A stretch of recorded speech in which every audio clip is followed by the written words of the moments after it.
There once was a young YouTube creator named Colleen. They had so many amazing new manga to read, but they just couldn't seem to decide on which was just right. All they knew is they wanted to read a manga about lesbians, better known as yuri. First, Colleen picked out a fluffy yuri, but that was too sweet. Then they picked out a tragic yuri, but that was too sad. Lastly, Colleen picked out a cheating on your husband and leaving him for a woman yuri, and that was just right. But you can't read a manga without sitting on a comfy seat, so Colleen went to the living room to find the perfect spot to read their NTR. The first seat by their desk was too stiff. They felt their spine caving into their ass. The next seat they tried was the sofa, but it was too narrow for Colleen caked up ass. However, they looked around one more time and found the perfect spot, the cuck chair. Now Colleen can settle in and read some delicious husband cucking yuri. Just remember, Colleen, you're still in the home of some yuri-loving bears. The best part of waking up is yuri with a cuck.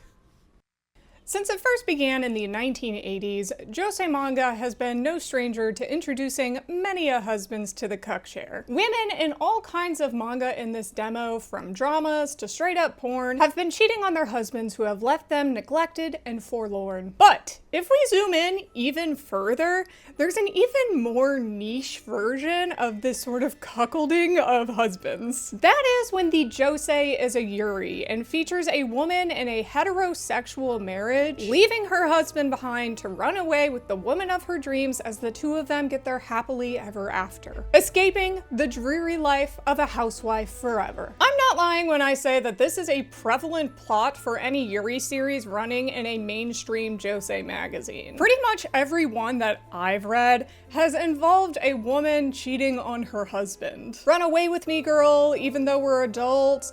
Amefuri Harete. The earliest Yuri Josei manga, Moonlight Flowers, even has the husband outright saying that he got cucked by a woman, in probably one of the funniest out-of-context panels I've ever read. You can't be serious. Just saying I married a lesbian? Impossible. It can't be true. I can't believe it. I was cuckolded by a woman.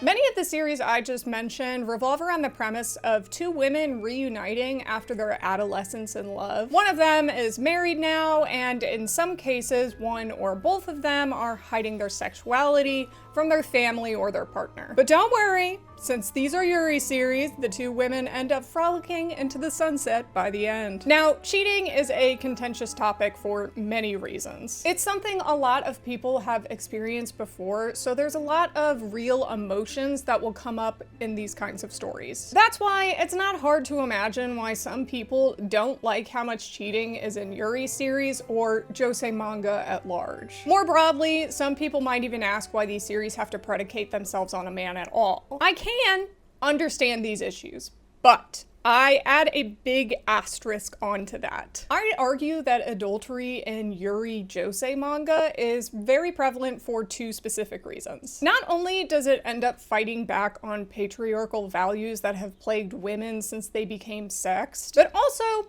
in how it shows that women can always discover themselves even later in life. The origins of the demographic of Josei and the genre of Yuri both have morphed the trope of cheating into a means of regaining back power for its unique audience of readers. That is, housewives and working women. There is no better subject for this complex portrayal of sexuality and modern adulthood than in the currently ongoing manga series Pink Candy Kiss. Starting in 2022 and with only a few serials under her belt, this story was created by Ami Uezumi and the magazine Kokohana, a magazine which is often known for being the home of former shoujo mangaka such as Aya Nakahara from Lovely Complex and Mitsuba Takanashi from Crimson Hero fame, meaning the magazine Kokohana is very entrenched in shoujo tropes, More on that later. Pink Candy Kiss is the story of two women who were formerly best friends before they ended up drifting apart in their teenhood. We follow Takara, a working woman,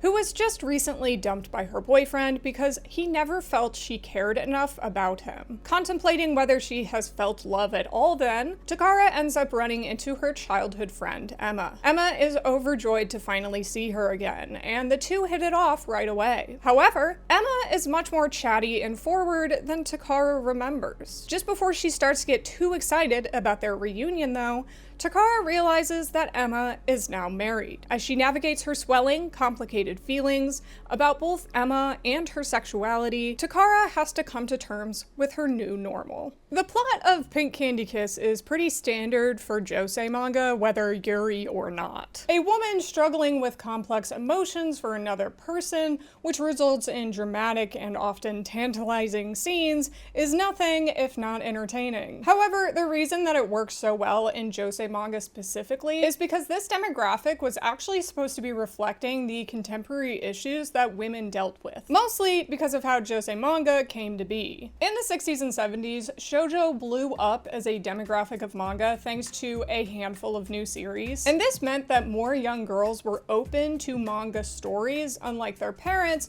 who were very against it. When they left their teenhood though, those same shoujo readers didn't have any stories to reflect their own lived reality yet. Josei manga, better known as lady comics in Japan, began in the 1980s due to this new market of women readers. Thanks in part to the equal employment law that was established in 1985, which gave women more buying power, there was a boom in Josei magazines that were established. Those stories would cover a range of topics such as social issues like sexism in the workplace or with family members, adultery and sexless marriages, or crimes against women, all the way to like straight up BDSM porn being sold in corner stores. Despite this equality that women were seemingly attaining though, they were still expected to take care of housework and childcare on top of now having a part-time or full-time job. Josei manga was reflecting this reality as most Josei readers were housewives who were becoming increasingly disillusioned in the nuclear family, making these series that were published an outlet for their increasing frustrations. No longer was romance and marriage seen as an endpoint in women's lives, like shown in shoujo manga when they still had a sparkle in their eye. They now had access to stories with other realities, like getting a divorce, criminal punishment, or elderly women who are absolutely thriving.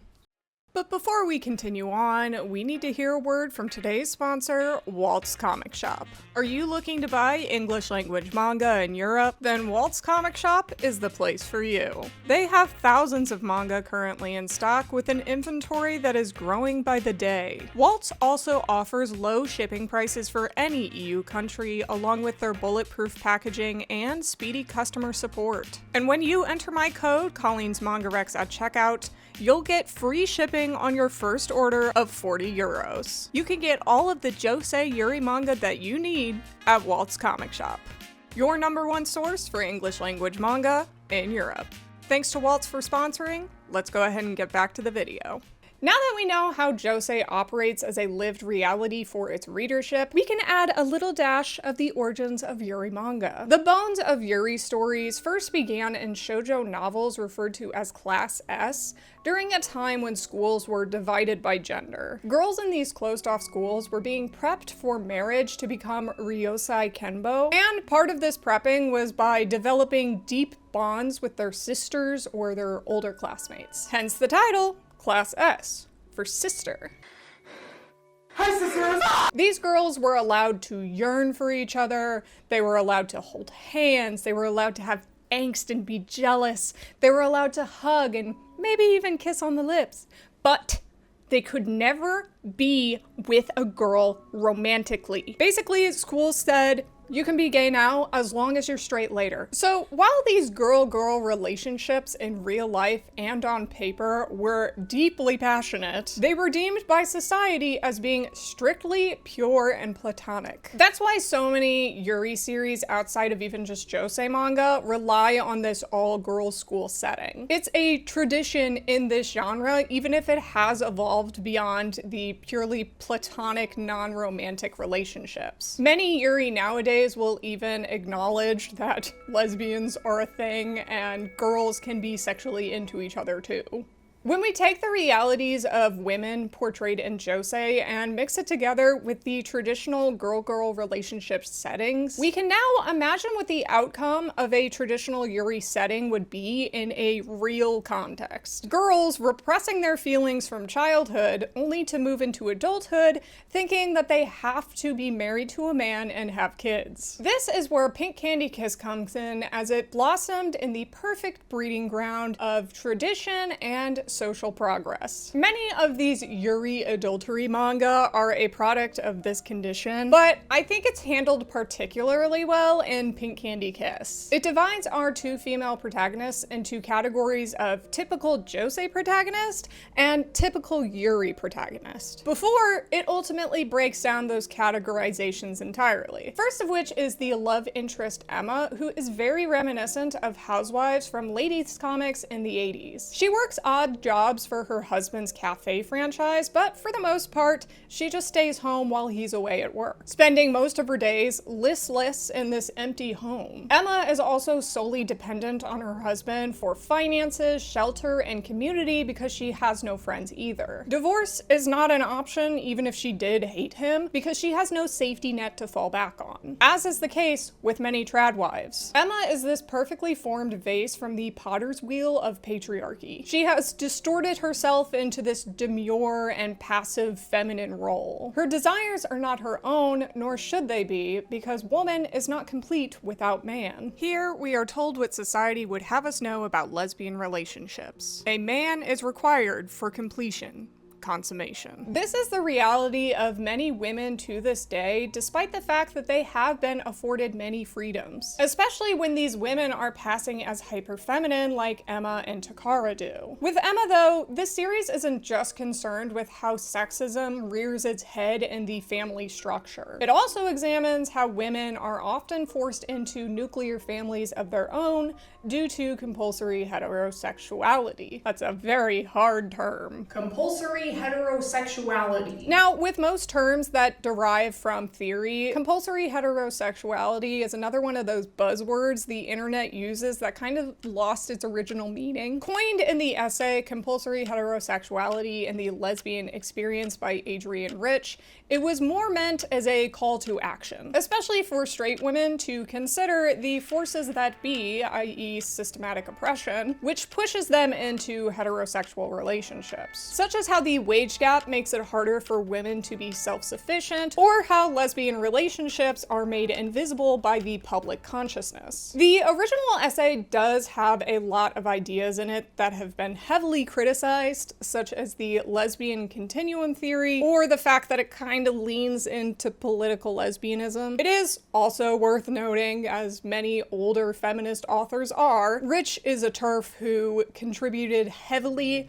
to one of the biggest books that caused trans hatred. All that to say, we'll just be focusing on compulsory heterosexuality as a theory here. Rich asks people to consider the absence of choice for women, and Pink Candy Kiss does just that. Emma is shown early on in the series to have issues with her mother, who derides her intelligence and capabilities, thus focusing all her attention onto how Emma needs to present herself in the best light possible, otherwise she will not be able to get married in the future to a man. She must be meek, mild-mannered, serve her husband in every aspect possible, and obviously she cannot talk back at all. Emma's mom beats this into her for years on end until she does eventually give in to that pressure. She squashes her own desire for women, especially for Takara, who she's had a crush on since childhood, and ends up turning to her now husband for support. In her case, Emma knowingly took the safest route. She gives into this institution of heterosexuality after it breaks her down,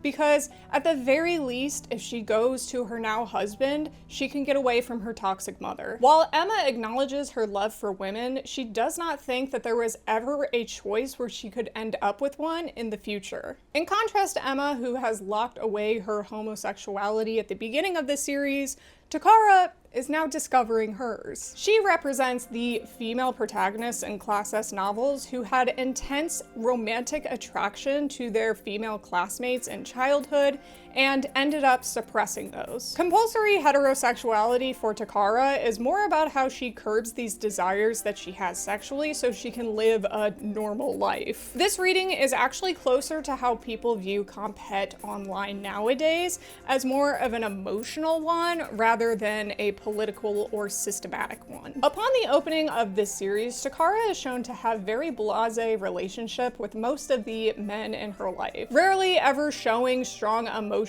of jealousy or romantic attraction, and just wanting to get married because she knows that's what adults do. Just like how in old school Yuri, girls are supposed to move on from these Class S relationships and end up getting married in the future. She's internalized these societal norms even if they may or may not fit with her own desires. It's only after reuniting with Emma that Takara remembers those intense feelings that she held during those years in that closed-off world, now having to grapple with the desire she has for a woman that she has deemed perverse and dirty. Her sexuality does not involve a man's desire, which brings her more shame. It rips apart the very fabric of the normalcy that she was passively leaning into. Even more so because the woman she loves is already married to a man. Emma has already attained this normalcy, whether she knows if Emma actually desires that or not. Where Emma has chosen compulsory heterosexuality for her own preservation, Takara decides against this. She goes out into the world and she tries to decide whether she's lesbian, bi, or pan. No longer will she follow the path of girls in Yuri series before her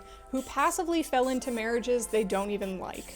Pink Candy Kiss, and other series like it, is the exact kind of topic you would expect a Josei manga to tackle. Just like how Josei Manga was an evolution of shoujo, bringing it into adulthood, so too are the tropes that it examines. Where shoujo is idealized and closed off, Josei wants to re-examine those tropes that we were familiar with in our childhood through the lens of newfound sexuality and an understanding of women's societal positions. It also corrects these former stories of girl-girl relationships ending either in tragedy or conforming to heterosexuality, putting them into the modern era where women do have more options, more safeguards, and lesbians are starting to get more rights too. Their stories don't just have to end with one girl-girl relationship that was designated to high school before they ultimately go and marry a man. These sorts of gendered expectations hurt every person of every gender though. It just so happens to hurt girls especially, as it sets them down a road they may never have wanted to go in the first place. So even if, like in Pink Candy Kiss, heterosexual marriage is seen as the safe choice, Josei Yuri is showing us that it doesn't mean it's always the right choice. Conforming in the short term will only hurt those we actually do care about most in the long term.